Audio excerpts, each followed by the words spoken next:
Good morning, ladies and gentlemen. Welcome back to the Igniting Dreams Within podcasts. I am your host, Ebenezer Maholo, and today I'm having a chat with Mr. Nhlanhla Mafarafara. Sir, welcome to the show. Thank you. And how are you? How are you this I'm morning? very blessed. I'm very blessed. Yeah, and it's one of those moments when a person calls you for an interview. You're like, okay, what did I do now? So do I even deserve to be interviewed for things like this? But thank you for thinking of interviewing me. It's a great pleasure, and you are definitely one of the people that are worthy of it. Okay, all right. Yes. That's awesome. That's good. That's comforting. That's comforting. Yeah, and let me first start with this question. When someone looks at you, when you're on the radio, when you are writing your books, they might have questions. They want to know, who is Nhlanhla Mafarafara? Where is he from? What type of an environment did he grow up in? My description of my life is rather funny. It's beautiful. I think it's a story on its own. Sometimes when I have to describe myself, I feel like it's a melody. Okay. To myself, of course. Okay. I'm a pharmacist by qualification. I was born in a village called Nkuzana. It's a very small village, but now it's very, very much, there's a lot of development around it, like in terms of residential development and business as well. Okay. So that's where I grew up. I went to 4 schools. Okay. 2 primary schools, 2 high schools. The 2 primary schools, I succeeded in both of them. The 2 high schools, I dropped out in 1. Okay. I dropped out at grade 8. Okay. And then went into a whole lot of things. And then God picked me up, went back home. And then I went back to school. Okay. And that's where I come from. I studied here at University of Limpopo, Tuflop campus. I failed twice. Okay. I'm an ex-farm employee. Okay. I worked in the farm as well. Don't know if that's enough, but now currently I prefer to call myself a speaker. Okay. And a coach. Okay. And I love using my professional title as well. Okay. For now, until further notice. Okay. So I usually refer myself as the pharmacist, the author, and speaker, and a coach. Okay. So I have those 4 titles. And I think I quite deserve them because I have worked hard to even help other people become better than I am as I'm speaking. There are people that I know who I've worked with directly or indirectly, who through the things that I tried to impart on them that they took, they have become better. Okay. I'm also on radio, as you mentioned, and I think the radio platform gives me the space where one of the spaces that I really desire.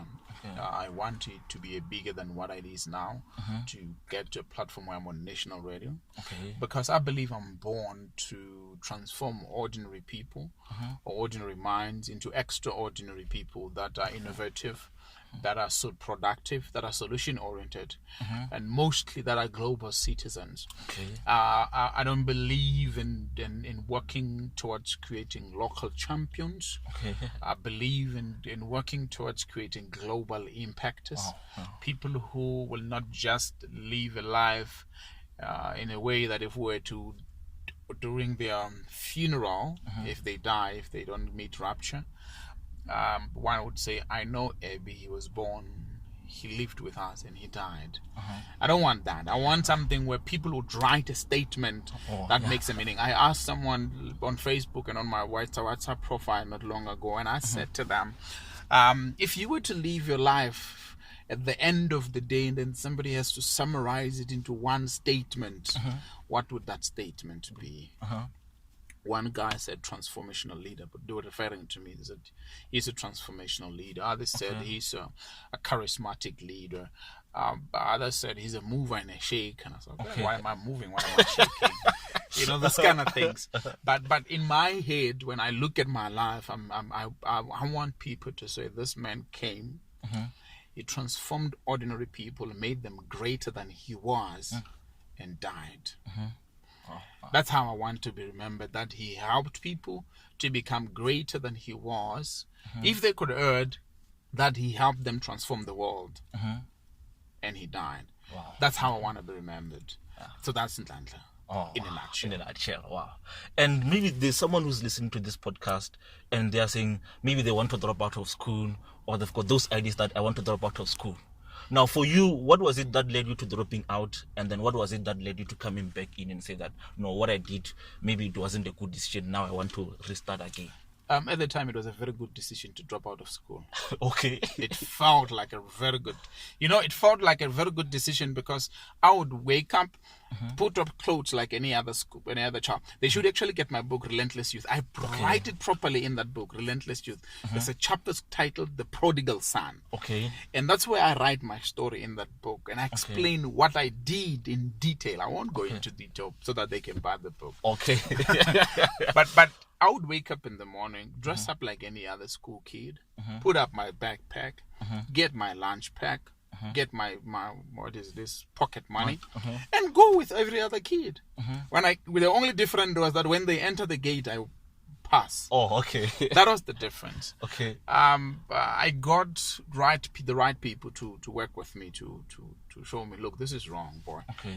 I was young at the time. I mean, I dropped out when I was 13 and a half. Oh, okay. So you can imagine what was going on. Yeah. And I was at grade 8.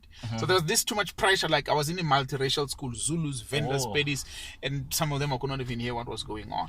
So there was this whole mix coming from a Bundu one language school to a Johannesburg-based school in busy city with a whole lot of people. It was like very frustrating for me. Okay. I came back and I met people who then talked to me and like, God, this is good, this is bad, this is how you do. Most of it did not even make sense at that time when they were telling me. Okay. So I just listened to them as parents, went back to school.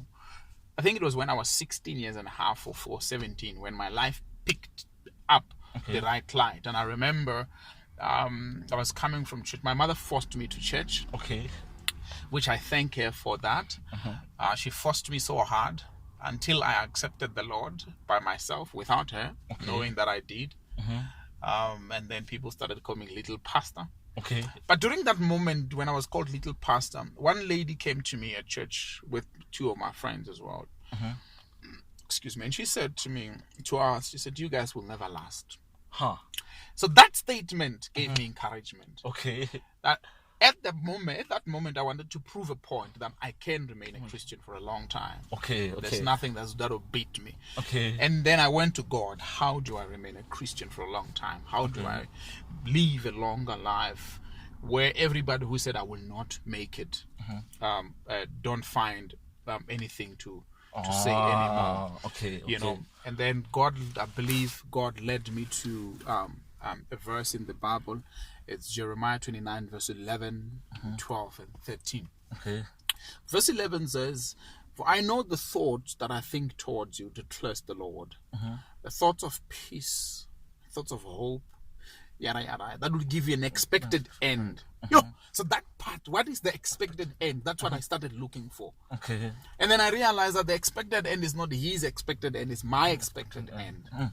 You know, so God will give me my expected end. Somewhere, I think it's Psalms 37, it says, put your trust in the Lord, do good, and he'll give you the desires of your heart. Then I knew that my expected end will be given by God, not these people.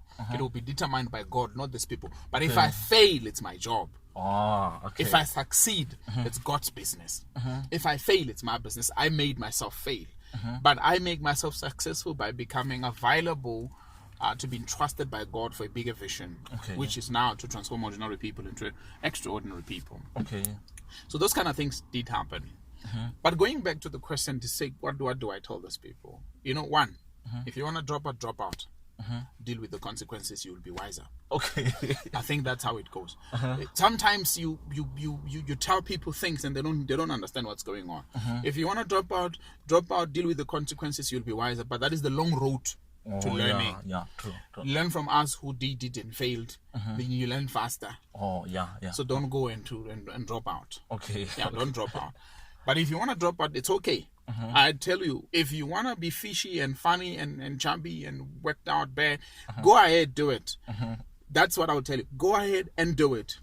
There's two things that are going to happen. You will learn or you'll die. So depending on which one becomes first, you can learn faster and live longer. Or you can learn slow and die faster. So that's how it goes. So then I dropped out and came back to school. And then my life changed because I met the Lord, or the Lord found me. Okay. And then I started realizing certain things. And I'm sure there's someone who's listening now who does not even know God. And I'm going to tell you that somewhere there's a voice of reason in your heart. That voice of reason is the voice that spoke to me as well. Okay. You know, it's the same voice. So that voice will speak to you over and over and over again until you listen. Okay. And there's that little voice that is speaking to you. So no, this is not right. This is not right. Just listen to it. That's it. And would you say that at that moment when you had that encounter with God, would you say that it was the moment that you discovered your purpose, or you discovering your purpose happened afterwards? I think my purpose came afterwards. I think it was around 2012. I was working as a pharmacist at that time. I was very old. Okay. I won't tell you how old I am. Okay.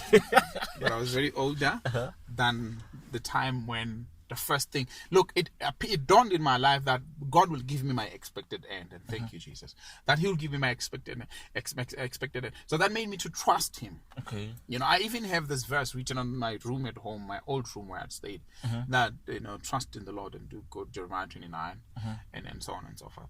But I think it was in 2012, I was in Groblersdal. I was with a friend of mine. His name is Ruben. Okay. Still a very close friend of mine even now.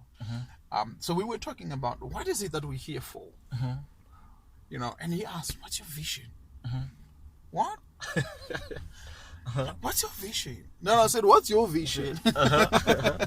You know, I would twist at I can't remember what he told me, but the question remained. So I went to my room. I said, God, why am I here? You know, and fortunately for me, I discovered, when I'm saying I was old, I was still young, but I was older than I was at that first time. Okay. Other people find out when they're 50 and they have very little time to impact the world, and their body is tired. You know, people get to find out their visions, like Angus Burkan, who found out his vision when he was a very old man, but he's doing a great job. With the anointing that God has given him, it's multiplied in terms of the work that the impact that he's doing in the world.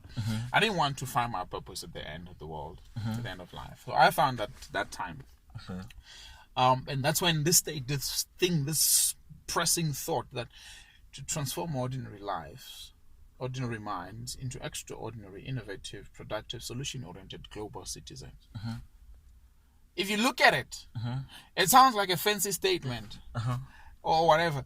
For others, are like, okay, what does that mean? But to me, it means a lot of things.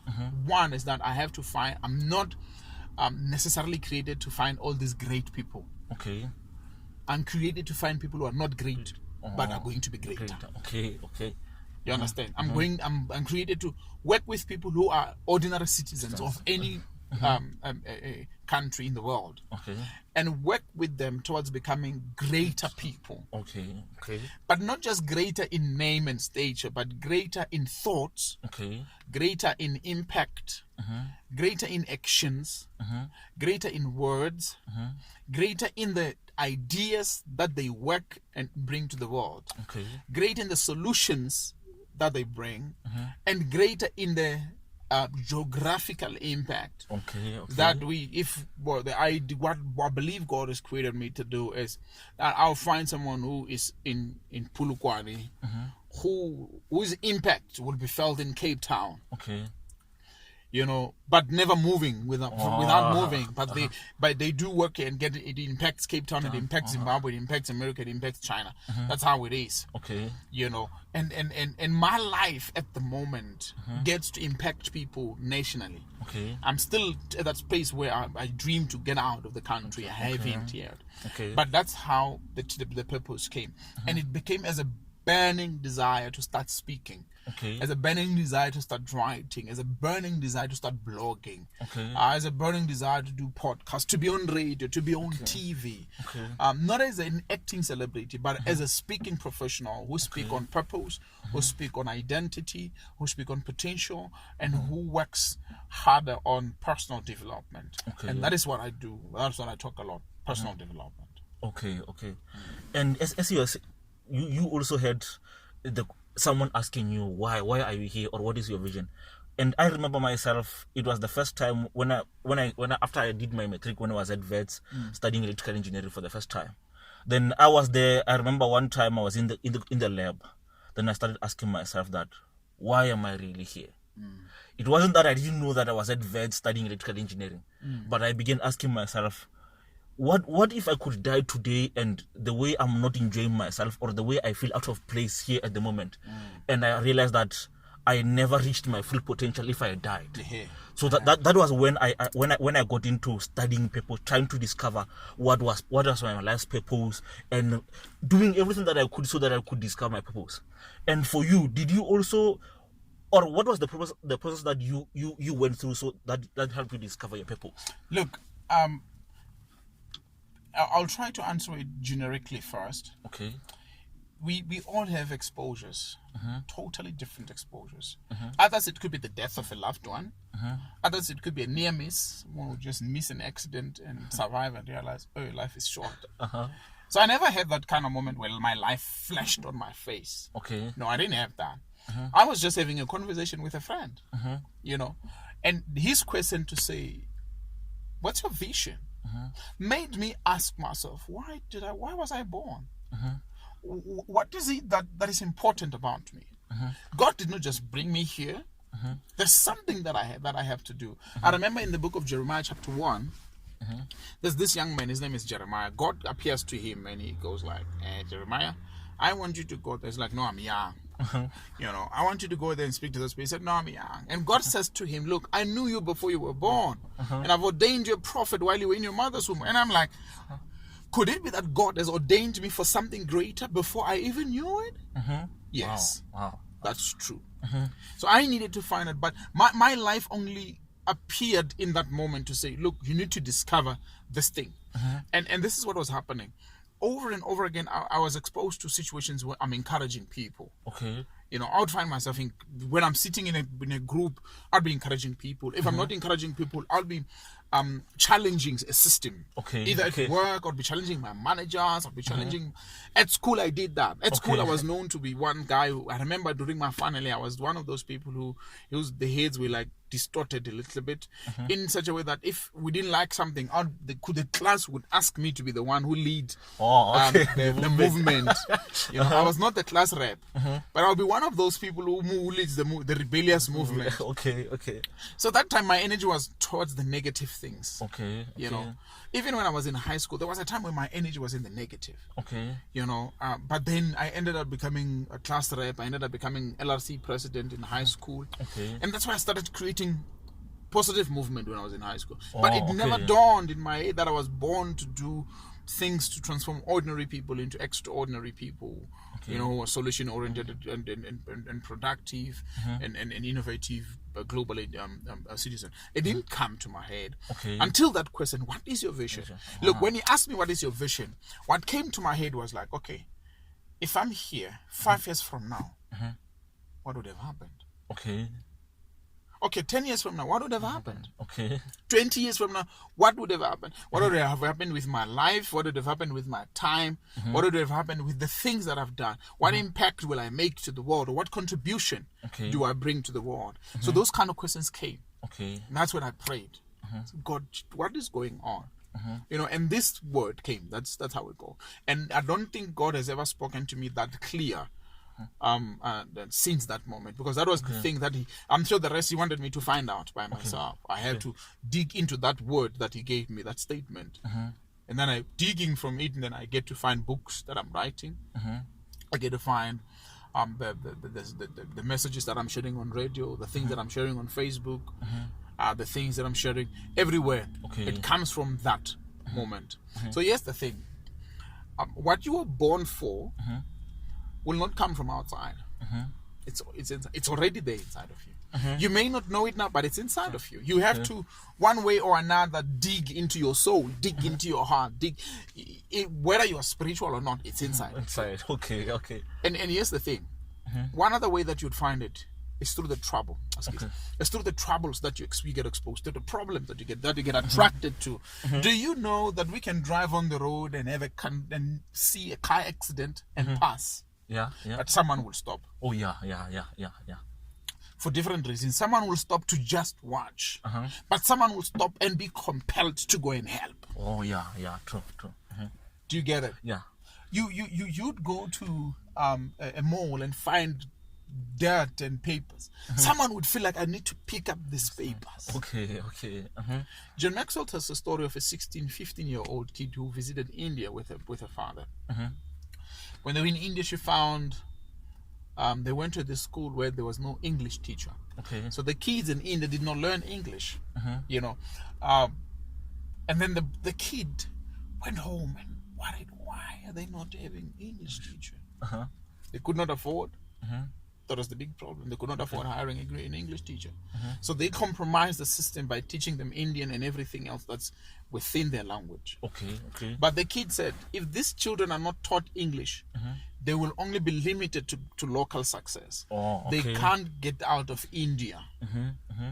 They will stay here and die here. Okay. So she went home, told the father, Dad, I need to hire an English teacher. 16, not 15, not working. Okay, yeah. The father was rich, had connections. And she had access to those kind of things. And then she said, for my 16th birthday, I want a fundraiser. Okay. Instead of giving me gifts, I want you to help me to do a fundraising event. She hosted the 16th birthday fundraising event. In the fundraising event, she told people what she looked for, her vision of that little Indian school. She raised money. She had calculated. She went home, did consulted people in India to say what would be the minimum salary that I can give to a person who teaches English in the school for a year. Okay. She went on, and then raised funds enough to pay that woman, the teacher, to hire a teacher and pay for 2.5 years. Wow. Okay. So instead of using that money to pay for 2.5 years, she used the money to hire the teacher, and then she took part of the money to buy English books for the children to use for learning. So she did not just hire the teacher. She hired the teacher and gave the teacher resources. Yeah. So you ask yourself, 15, what does that have to do? That kid found out what she was supposed to do at the time. Yeah. There's something that you know you need to do. So just do it. Okay. And this is the kind of thing that if you don't do it, you can do everything else in the world, but you won't find fulfillment. True. You'll do it exceptionally well, but you find that when you sleep, you feel like you've wasted time and energy. Yeah, true. But when you found that thing that you were born for, when you do, even if it's at the littlest level, there's that contentment, that level of peace that say, look, I've done what I was here for. I've done my part. It's like Paul would say, I've run my race and I've finished the course. I've fought the good fight of faith. When you've achieved it for a day, the daily mandate, you go home, man, and you lie on your bed. You're like, wow. This was a good day. Yeah. If you're working in other areas, you know, every day it's a wasted day if you're not in your purpose. Yeah. And what you're explaining, it's something I also encountered, because one of my hobbies it's coding, doing software. And one day we were in this last year December, and we had spent 3 weeks into the program. We were coding software and everything was fine. But I never had a chance to do what I wanted to do. I never had a chance to go and see the people I wanted to interview. There were some ladies who I had organized some interviews that I wanted to speak with, to learn about business. There were some people I wanted to go and see, and there were places where I was supposed to be speaking, and there were workshops that I was supposed to be attending. But because we were so busy in that camp, I never got that chance. And one evening I was like, this isn't it. Because here I am, I've spent 3 weeks, I never even did anything that was in line with my purpose. And at that particular day, one of the administrators, he caught me online because I was watching some interviews. Because I never had the chance to go and see the guys that I wanted to interview. So I was watching interviews online and using video lectures to do that. Then he caught me and he nearly blocked my access. And I realized that no. What I'm doing, it's good. I do get joy when I'm coding. But the joy and the satisfaction that I get from coding, it's not as much as me being in my purpose. So, and I was like, so then I need to really think about my life and how I will be investing my time. Because if I'm going to spend 80% of my time coding and not in my purpose, then I won't be happy with my life. That's the thing. Like I said, every day is a wasted day if you're not in your purpose. You waste a lot of energy. You waste a lot of time. And I should say that anyone who, it's possible to run a race and win, but it's not a race that is not yours. You can get all the accolades in the world. You can get all the medals and all the glory. But if you get glory for things that are not yours, what's the point? Yeah, what's the point? Yeah. What's True, the point? true. Go home and think about yourself. Okay, fine. If I'm going to run the race. You know, there's this, I can't remember his name. He climbed Mount Kilimanjaro? Mount Everest, I can't remember. Okay. He went up to 8,000 feet, 8,000 meters above sea level. And he came down, they asked him, why did you do it? He said he stopped because he was struggling to breathe. He had reached his limit. Okay. He said, number one, I wanted to see what is my limit. Okay.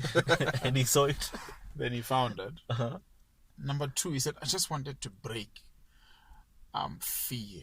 Okay. I just wanted to do something out of the comfort. Okay. And then the third thing, he said, it was just out of curiosity for finding fulfillment. Wow. I found it. Oh, wow. This guy climbed down that mountain. It was on a Monday. The following week, he was running the marathon, the Comrades Marathon. Wow, wow, wow. And part of it, he said, for him, was preparation for Comrades Marathon. Oh, okay, okay. Others prepare for Comrades Marathon by running other marathons. Oh, okay. He prepared for Comrades Marathon by climbing a mountain. Oh, okay. But for him, he said, it's fun, it's fulfillment. It gives him fulfillment. Okay. It gives him joy. You know, you can find a person who works at the lowest paying job not complaining at all. Yeah. Because they're in their zone. Oh, yeah. And you can find somebody working in the highest paying job not sleeping. Oh, yeah, true. Because they're in the wrong space. Yeah. They have access to money, but they don't have access to life. Oh, yeah. Oh, wow. That's deep. So they're struggling. Yeah, true. So what would you choose? I would choose to not struggle with my life, but to fulfill my purpose. Do you know once you start finding your purpose, resources follow you. Oh, yeah. Once you find a purpose, resources. Look, if you're working outside your purpose in any way whatsoever, everything that you do has to be twice as hard. Oh, yeah. But if you're within your purpose, look, if you're a speaker and you're speaking in your purpose, you'll get connections in the spaces within that. You don't struggle. You don't have to fight hard to get clients. Okay. No, you don't struggle. Look, there's always people waiting to support a purpose. Oh, yeah. God has assigned, the nature is assigned. Look, there's a statement that says, the world has a habit of making way for those who know where they are going. Wow, yeah, wow. So if you don't know where you're going, you always struggle to open doors. Okay. Because you're just hitting around. But once you're in your purpose, the road is clear. This is where I'm going. Oh, okay. Then the world said, this person knows where it's going. Let's make way for him. Wow, yeah. And in that journey that you took as you were discovering your purpose and everything, were there some of the mistakes that you made along the way? And out of those mistakes, what were the lessons that you learned from the successes, and what were the lessons you learned from the failures? Well, some lessons I can't share now. Okay. Some failures I can't share now. Okay. Some I will. Okay. Some of the failures that I did also in my other book, Step to the Next Level. Okay. I included them there. Okay. But since I discovered my purpose, I think one of the biggest mistakes that I did was to think that I need to have more money. Okay. Then I went into debt. Okay. Which was tough. Okay. And another thing I think was to think that I have to find status from material things. I found myself buying a very expensive car at that time. Okay. Which took a lot of money out of my pocket. Okay. It was comfortable driving. It was beautiful. I mean, I enjoyed driving the car. You know, it was fast, and I love fast cars. I love them. But it was eating out of my pocket. Okay. It was really eating out of my pocket. It was a big liability. So I think that's one of the things. And I think that's what many young people as well do. Even those that are older, they want to find themselves competing over what they have. Oh, yeah. And not over who they are. So we find ourselves wanting to please people based on how we appear. Okay. But not wanting to please ourselves based on who we are. So we don't find contentment. So I didn't have that inner contentment, that inner balance. Okay. So I wanted to be what the world looked at me and wished I was. Okay. So that's killing. And what were the lessons that you learned from the successes or the good things? You can't be anybody else but you. Okay. You can't. It's impossible. What you cannot be anybody else but you. And another thing I think that I've learned is that I was not developing myself. There's a quote by Albert Einstein. I think I said it on radio as well, that that if you feed your mind as often as you feed your stomach, soon you will not have to worry about what you feed your stomach. Oh, okay. So I worried a lot about external things. Okay. Than worried about what goes into my mind. Okay. So I was not developing. I think it's after I met Ruben that I started. I was a reader before, but since I met Ruben, I made an effort. I was buying a lot of music, man. I'd buy 2, 3, 7 CDs and DVDs. I'd spend between 500 and 800 rand a month on music. Okay. Which was not necessary, because after listening to it for 2 weeks, you don't want to listen to it for the whole year. Yeah. Okay. Yeah. Or even forever. Music keeps on coming, but knowledge doesn't. Knowledge always go back. I think from 2012, I started buying more books in 2014. Okay. Yeah, that's when I started. No, stop this music things. Ain't gonna work. It's not gonna work. I started buying books. Okay. I started buying books. I have a stack now. I have a library nicely put in my house. Okay. I started consuming books. Okay. I started eating knowledge, because I realized that as long as I take junk into my mind, what's going to come out of my mouth is junk. Oh, yeah. So I started taking rich things into my mind. Okay. So that when I open my mouth, richness comes, wealth comes. I wanted to bring value in people and to people through me getting value to myself. John Maxwell always says, if you want to add value on other people, add value in yourself first. You need to value yourself. So that was the thing that I missed, that I thought I needed to look, not to be. Okay, looking the part. Yeah, so that's a mistake. So now I don't care how I look. I care how I am. Oh, wow. Yeah, and I mean, I was with this doctor the other day. We works right here in the province. Okay. And he said to me, look, I had cars, man. I had beautiful, luxurious cars. But I was paying a lot. Okay. So he went to the bank last year or so? He went to the bank and told them, I can't afford to pay you. Take your cars. Okay. They took him and blacklisted him. Wow. Remember, you can only be blacklisted for so long. Oh, yeah. Not forever. Not forever. Yeah. He said, I want you to blacklist. They said, we're going to blacklist you. He said, I know. I'm volunteering. Okay. I'm volunteering. Take your cars and blacklist me. I don't care. But guess what? He volunteered to be blacklisted. They took the cars. They came to him. They said, no, you still have a shortfall. He said, I told you that I can't afford to pay them. So find a way. I can only afford to pay you this much. That's all I can afford. Then they said, okay. They didn't have a choice. His debt was completely cut to a very minute thing. Oh, okay. But that's not the good news. The good news was he had access to all his money now. Oh. Which was previously accessed by the bank. Okay. So if you have a car today, the banks have access of between 3,000 rand and 5,000 rand for a smaller car. If the bigger the car, the more the bank has access to. Okay. You know what? This is what James Makubele says. It's the tag of a slave. Okay. So the higher you earn, the bigger the slave you are. Wow. Or the more expensive a slave you are. So this doctor realized that, look, I'm a big slave for the bank, but I'm benefiting them a lot. I'm a very productive slave for the bank. Oh, okay.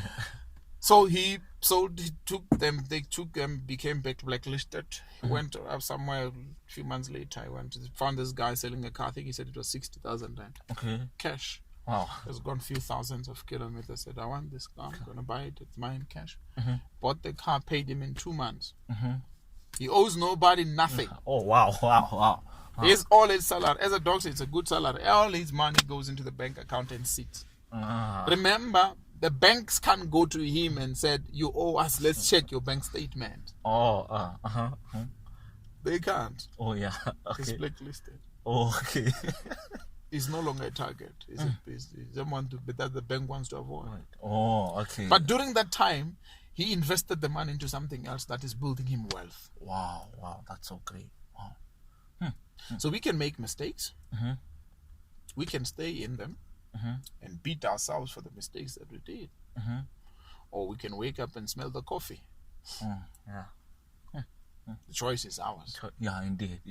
But it's personal. So it's not something that I'm gonna force and say, Mama Bula, you failed here. Now this is what you do. No, I have to make a decision by myself. Yeah. That's something that we definitely need to do. And as you are in this journey of you pursuing the fulfillment of your purpose, I believe that maybe at some instances, maybe when you saw that you were misusing your money not to advance your purpose, but rather to look like you were advancing your purpose, I believe that there were some moments in that journey where you were like, you know what, as much as I might look the part, but this is it. I am done with trying to please people with the way I look, or I am done trying to show people that I can do 1, 2, 3, 4, 5.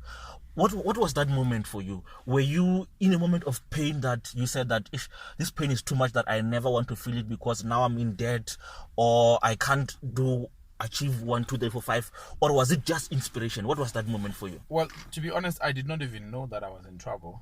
Okay. Until I started talking marriage. Okay.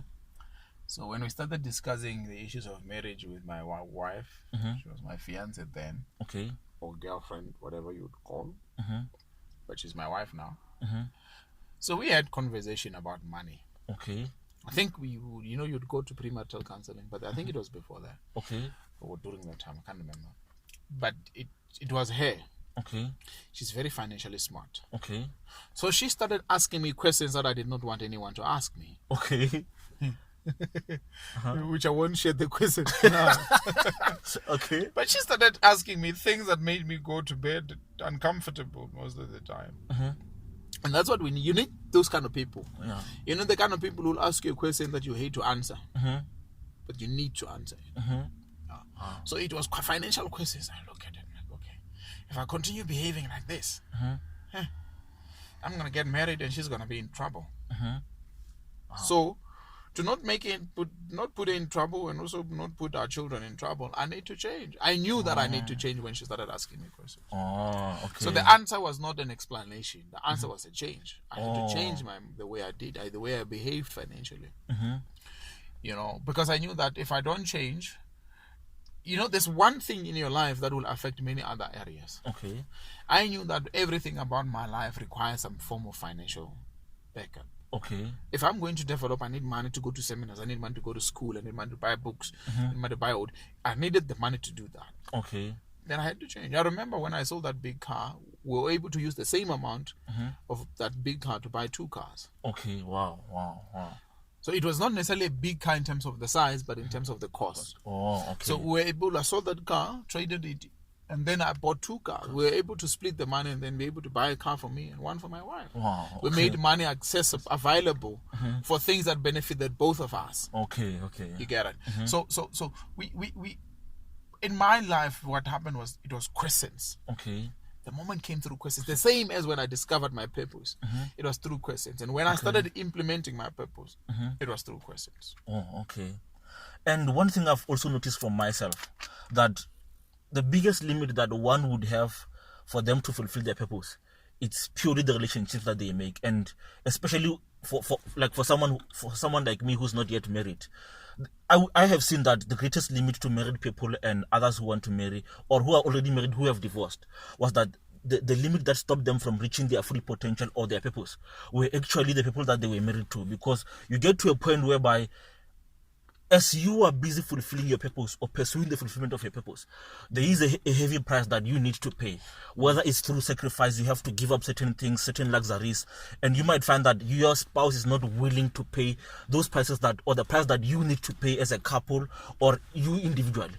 Now, for you, what was the criteria that you used when you were saying that, no, this is the woman that I want to spend the rest of my life with? That question is very difficult to answer. Okay. It requires 10 years. Oh, okay. Yeah, it requires 10 years. It's a long question to answer. And I'm not a marriage counselor. Okay.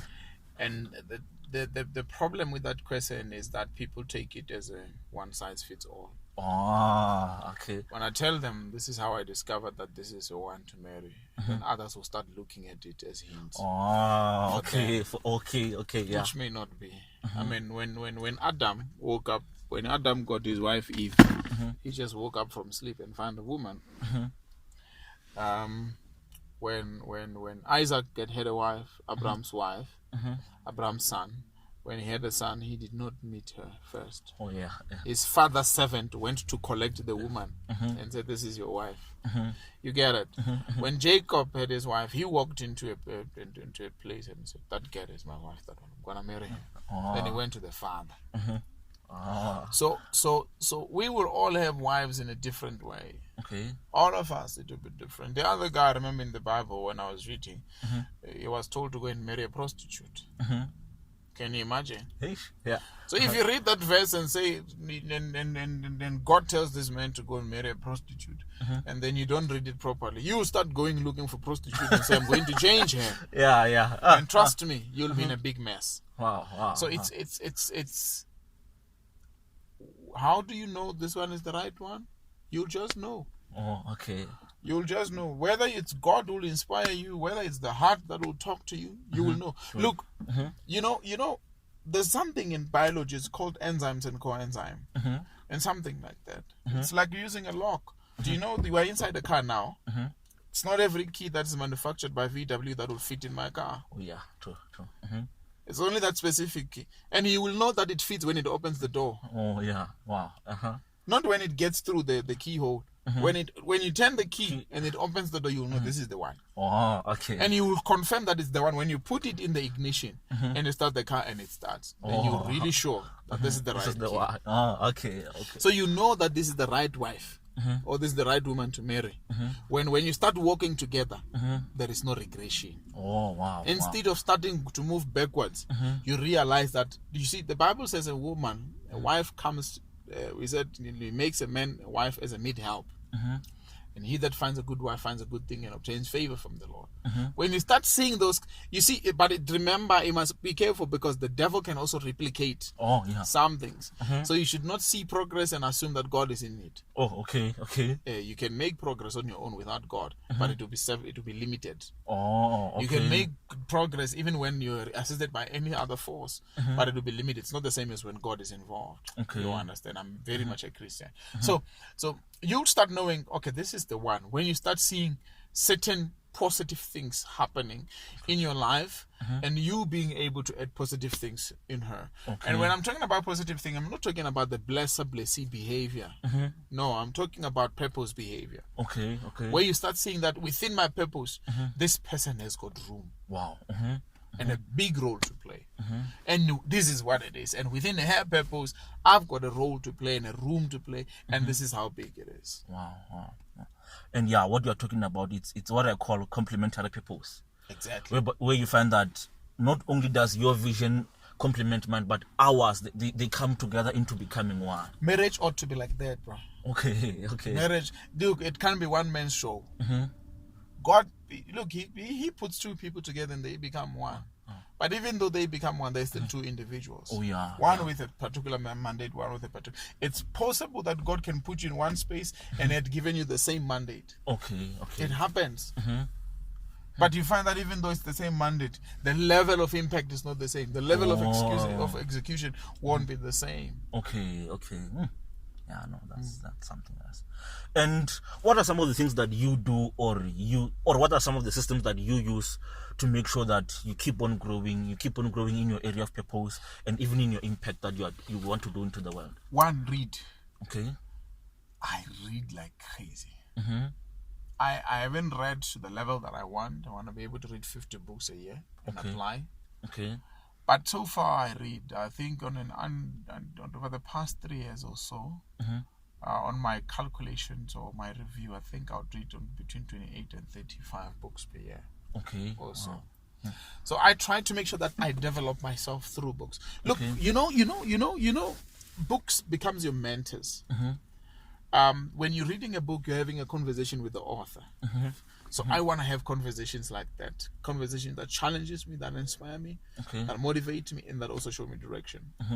So other than books, if you are in my vehicle or anywhere that I would be, you would find podcasts a lot of them. Okay. That's what I do. Okay. I listen to teachings. Mm-hmm. I listen. Then I also then associate with real people, physical people, Mm-hmm. who would normally assist me where I need to be assisted, provide me guidance. Okay. I'm very fortunate that I'm surrounded mostly by pastors. Okay. Yeah, and I have a great wife who is able to do that as well. Wow. And one thing I also noticed is that for me, the way I develop and grow myself, I grow and develop myself more via audio and visually than through books. And it's a transition that I'm trying to make, because when I was writing my book, I said that, you know what, the biggest mistake I could make is that I would be stealing other people's ideas and writing in my book. And in that moment, I found myself that I broke my habit of reading, because I was almost at a month I would read maybe 4 books a month, sometimes even more. But when I stopped reading those books, and I started only to listen to podcasts, to watch only the video lectures, I found that now it became a challenge for me to get back to that habit. Do you have maybe a system that helps you, that maybe when you are about to write your book, you find that no, maybe you might find that you want to protect yourself maybe from using other people's ideas. Maybe you say, let me stop reading at this moment, so that you won't be able to be using other people's ideas and treating them as your own. Do you have something that helps you stay on track in that area? Well, I don't think it's possible to not use other people's ideas. Mm-hmm. I don't think it's possible. However, it's good to acknowledge that this is not your content. Okay. But the system that I use for me, where's my phone? The system that I use is that I keep a phone, and then in the phone I have a notepad. Okay. In the notepad, every day, everywhere I go, you see, if you look at it, I would have best quotes. Okay. Okay. And then if you look at it, I would have business ideas. And then I would have this like why Africans are poor, and then I would have like this teaching notes. Okay. And so on and so forth. So what I do is, when ideas pop into my head, I go into this app. Oh, just okay. put them down. Okay. That's how I compile a book. Okay. If I show you now, for example, I showed you one, why Africans are poor. Here in this notepad, the book is complete. Okay. Because the whole the summaries of every chapter is there. Oh, okay. So this is how I start writing. I put things into a skeleton so that I have an understanding that when I'm going to sit down today and write, this is what I'm going to do. Oh, okay. This is what I'm going to do. Okay. And I try not to copy things as they are in a book. I want to get the understanding of the concept, Okay. not the statement. Oh, okay. So some people are so gifted in what you call memorizing slogans that they memorized songs. Okay. And then when they go home, they don't know what they were doing. Okay. So I don't want to find myself doing that. I want to learn. And then not only do I do that, but I keep 2 writing pads daily. So this is the planner. I would have the small one, which is used as a planner. Then I would have the bigger one, which is used as my notepad. Okay. Where I write critical things about myself. Okay. You know, and that works. And lastly, great authors that I know, like for example John Maxwell. You read his book; it's quotes everywhere. Yeah. He combines hundreds and hundreds of people in one book. Yeah. He uses their thoughts to build the concept. There's nothing that stops you from doing that, provided you acknowledge the sources properly. Okay.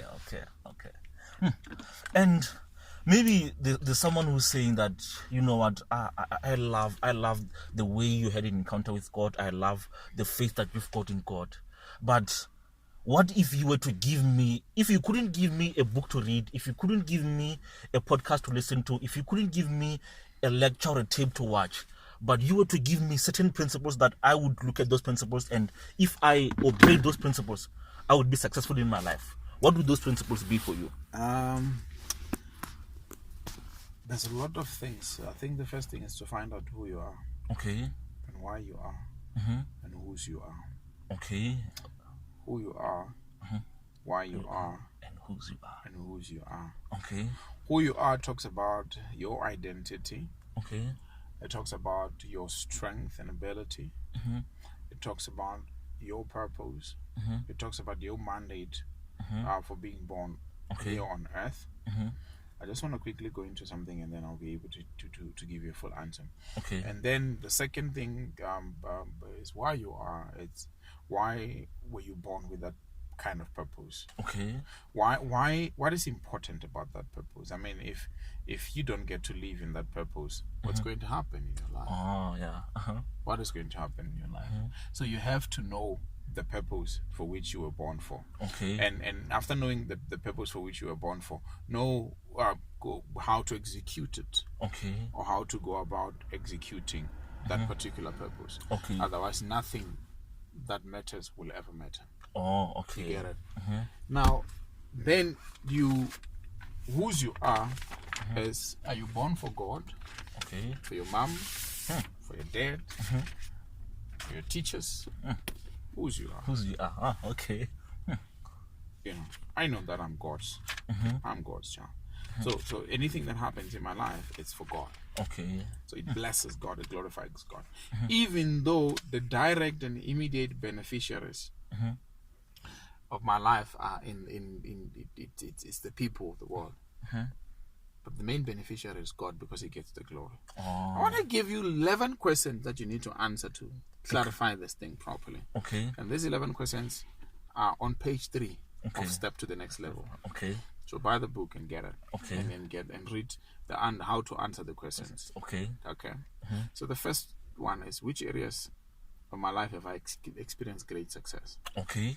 Number 2, in which areas of my life have I experienced great failure? Okay. Number 3, what was my initial plan in these areas of success or failure? Okay. Number 4, what were my short, medium, and long-term goals? Okay. 5, whom do I know that can influence my life in the long term? Okay. Number 6, when was the last time I did something new for the first time? Okay.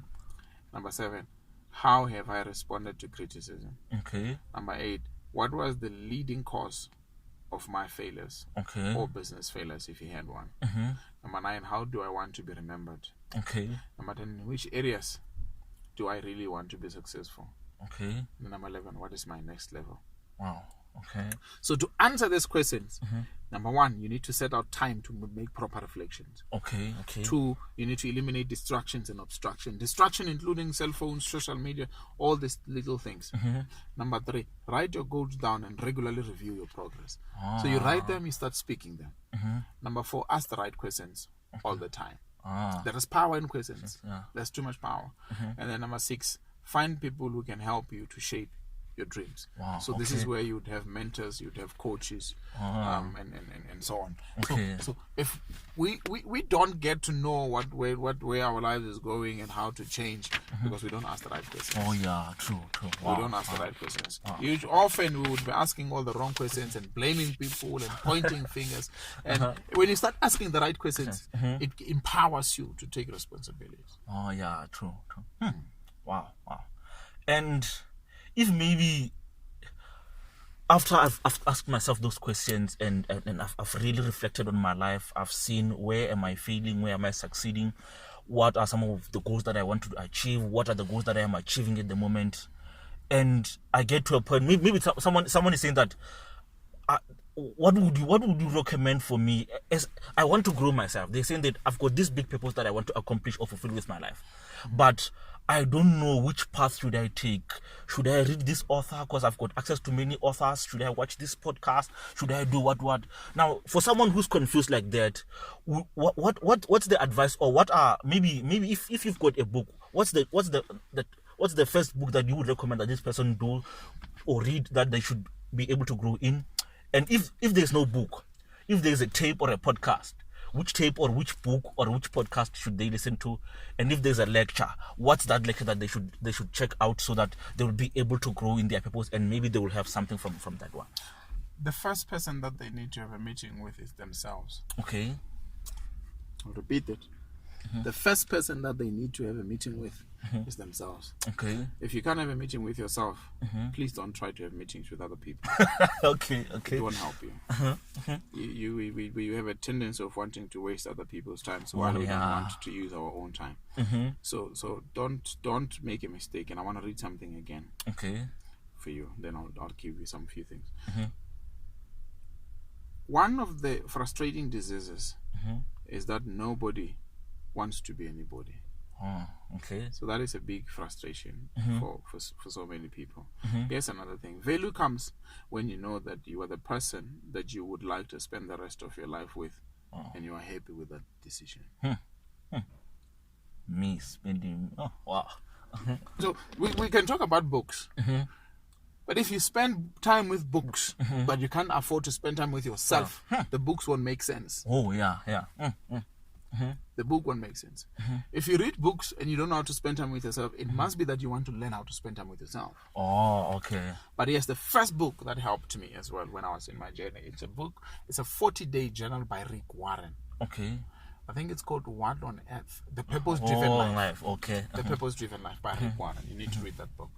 The second book that I think you need to read, it's two of them by Dr. Miles Monroe. Okay. I think it's The Power and Principles of Purpose and The Power and Principles of Vision. Okay.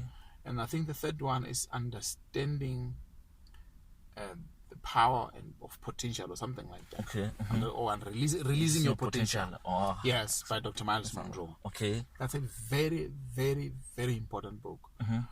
The fifth book, did I say four? Yeah, This is number 5. Yeah. And I'm talking about this book in order of importance. Okay. The book number 5 that you need to read is the book by Dr. John Maxwell. It's called Intentional Living. And then book number 6 is depending on your age. Okay. If you are very young, I would recommend you read my book, Relentless Youth. Okay. Because it also talks about the challenges that you're going to experience on your pursuit of purpose as a young person. Okay. Even older people can read it. Then you can also get my book, Step to the Next Level. Okay. So those are the books that I really, really recommend. Okay. When you have read those books and understood something about your life, I recommend that you read Napoleon Hill's book, Think and Grow Rich. Okay. That's one of the most powerful books that I've ever read. Okay. It's so powerful. I can't give you the summary, but that book is very powerful. Okay. I always go back to that book and make reference. Oh, okay. It's one of the books that I've read and made so dirty. Okay. Through highlighting and underlining and writing notes on the book. Okay. So that's what you need to do. And then from spending time with yourself and spending time with books, you need to spend time with other people who are better than you. Okay. You see, the tendency with mankind is that we want to spend time with people who are lower than us, who are weaker than us. But if you find yourself in a group of more than 2 people and you're the smartest one, it's time to jump ship. Get another group that will challenge you. That's how it goes. Yeah. Wow. And if maybe you had this one opportunity, you get this opportunity to either ask someone a question, whether that person is alive or dead, that person is maybe you might have access to or you don't have access to. If you had a question, whether it's a mentor or a role model, that you wanted to ask them a particular question that would help you move, if using your reference, move from where you are to your next level, or to move where you want to be and to another level above that, what would that question be? What made your life matter? What made your life matter? Okay. What made your life matter? And what is it that you want to gain from asking that question? Is it that you wanted to learn what they did and that ended up making an impact and mattering to the world, or what's that? Sometimes what people did is not as important as why they did it. Okay. Sometimes it's not. Okay. So we always want to ask what how can I do what, how can I, but we don't know ask why did you do what you did. Do you know that if you can understand why things are done, you can understand how things are done? Oh yeah, true. Yeah. So when I ask them what made you matter, is me finding out that reason. Okay. Why did they do what they did? Okay. Yeah, because I know they won't tell me that it's money. Oh, okay. They won't tell me that it's relationships. There's something deep inside. So I want to know what drove them to do the thing that they did. Maybe I would ask them, who do you know that I should know and why? Okay. That becomes an important question because there's someone who helped them. Or whom, if they were to ask for help, they would ask for that person. Yeah, true. So what made your life matter? Wow. Who do you know that I should know? That I should know and why? Oh, okay. Wow. Okay.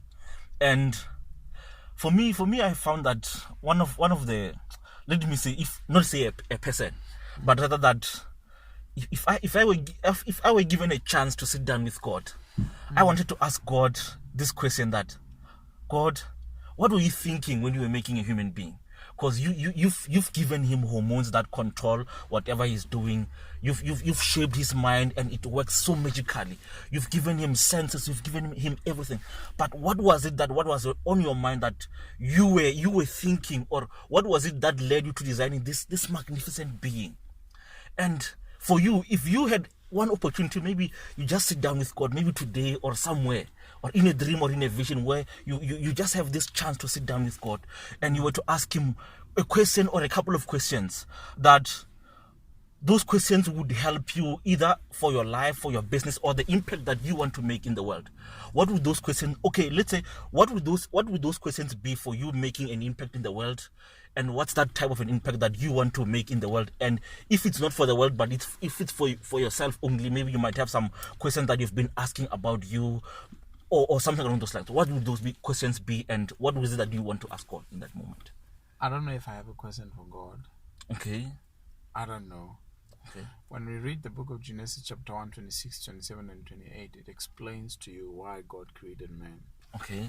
And what he meant by that. Because he said, let us make man in our image according to our likeness, so that he can have dominion over the earth, over the fish of the waters, over the birds that flies up there, over the moon and the stars, the sky. So we said we should have dominion. So that's why he created man. But asking God questions, I think he has already answered everything that I need to ask. I just haven't found it. Oh, okay. Yeah, it's in his book. It's in the Bible. So I don't think I would want to ask him any question. Okay. If I was to ask any question in any case, it would be, why did it take so long for me to discover my purpose? Okay. Because, I mean, he knows why. I mean, he puts time to everyone. So maybe that's what I would ask him. Oh, why did it take you long to discover your purpose? And maybe as the final question, as we are concluding this, what would be, if maybe it's a question or it's a task that you would want to give us or everyone who's listening to this podcast, what would be that challenge that you want to pose to us, that, this is my challenge for you? What's that challenge? There's something that I believe every human being must do. Okay. Is to answer why they are here on earth. Okay.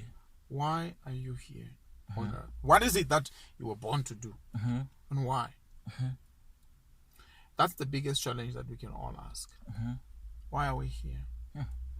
The second challenge is, what is the price of our fulfilling our purpose? Okay. What is the price that we need to pay to fulfill our purpose? Do we know it? Do you know the price? Do you know the price of your purpose? Do you know the price of this business that you've created? Do you know the price of getting this podcast listened to by 1 million people every time you load it?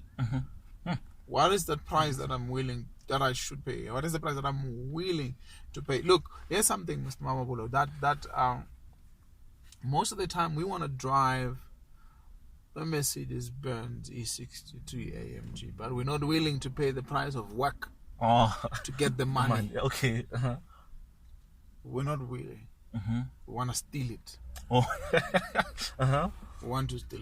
We want noodles. We want a car like we want noodles. It doesn't work like that. You have to work for it. Oh, yeah. There's something, I love farming. I'm not a farmer yet. Maybe I will be, but I love my own home gardening. Okay. And in the process of growing vegetables, I learned that God has put processes and systems in place to prevent us from immediate gratification. Okay. Avoid the desire for immediate gratification. It will steal a lot from you. Okay. I remember I planted spinach. It took, I only ate the first leaf after, was it 8 weeks? Oh, okay. I planted onions. It took longer than 8 weeks. Okay. So you don't need instant gratification. You must be able to wait for things that are important. Okay. And that is some of that. Sometimes that could be the price that you have to pay. Waiting. If it requires that, look, you work in a particular place where your job allows you to move around and work in another station, so be it. Okay. You need to just pay the price and wait. Just pay the price. Wow. And yeah, where can these people find you? Where can we find you online?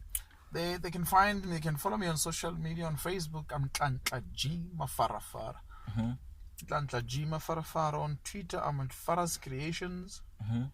And Instagram is also Nhlanhla G Mafarafara. But they can call me or WhatsApp on 0791808222.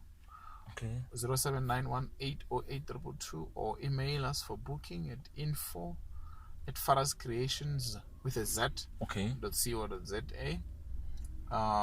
Otherwise, they can go to our website www.farazcreationz.co.za. Okay. And yeah, no, thank you very much for spending this time with me and sharing with me the lessons that you've learned, and really enlightening me, because as you were busy sharing with me the lessons that you learned when you were discovering your purpose, you also challenged me. Because there were some moments, there were some things in my life which I took for granted, and like what you said when we were talking about marriage, and it's also something that I've also discovered. You'll find that even success, people use one size fits all. Doesn't work. And and it doesn't work like that. So marriage wasn't something that I looked at from that very same view. And as you were busy sharing with me that, and I went back and I reflected, and I saw that indeed we can't just say that this is the ideal model, because you and me and the needs that we've got, they are different in our lives. So thank you very much. And there's never a time when I want to talk to you or when I want to see you that you will tell me that I don't have time or I'm too busy. And you've made yourself accessible to me, and for that I am truly grateful. Truly grateful. It's a pleasure, man. It's a pleasure. Let me share, when you do, from just the point that you just mentioned, that when we're saying success, there's no one size fit all. The same as marriage, the same as your health. I mean, the reason why you can't find anybody with your the pupil, the makeup, no one with your genetic makeup, no one with your fingerprint, it means there's nothing that fits you. Wow. That's in anybody else. You have things that contributes that is in everybody else. Okay. But it's not yours. Oh, you just need okay. Everybody is a contributor to your life. You are a contributor to their lives. But there's a story that was told by another businessman. I can't remember his name. So this guy was a multi-billionaire. I think he was worth 14 billion, if I'm not mistaken. But he was a multi-billionaire. Okay. His focus was to become more wealthy and more wealthy and more wealthy. Okay. That somebody exceeded him for some reason. I think became 16 billion and he was still below. Okay.